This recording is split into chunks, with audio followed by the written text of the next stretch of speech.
Ngayon na magkabit ako ng injection pump sa Cummins engine. Ito yung model niya, B5.9C.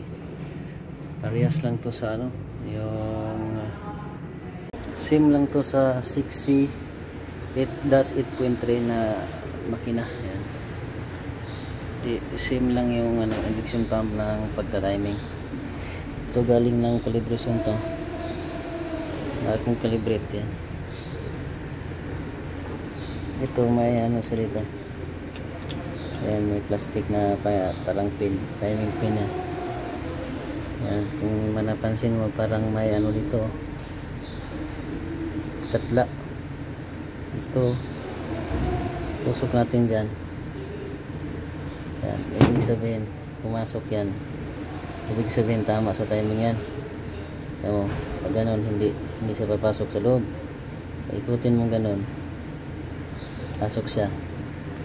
Ibig sabihin tumama yung ano sa ilalim na yun. Ayan, tatama yan, papasok to. Ayan.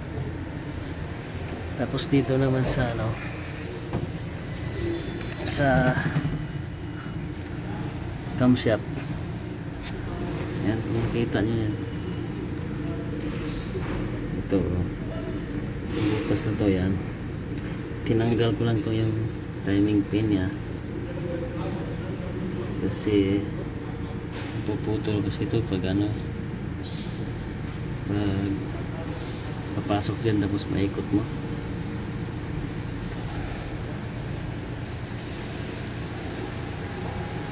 Itama lang natin dyan.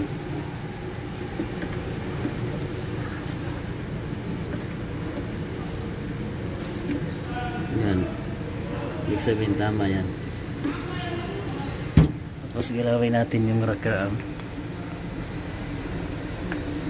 Yan o, narinig nyo sa cylinder number 1.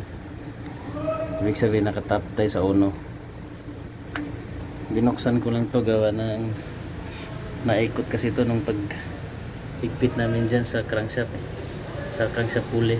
Napalit kami ng oil seal.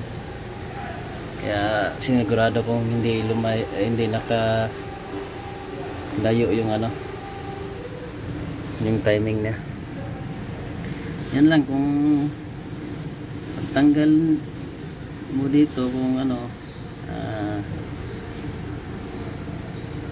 kung naka-timing ka na dito, saka dito, huwag mo nang buksan dito sa ano, sa rocker arm. Sigurado yan nasa uno na yan.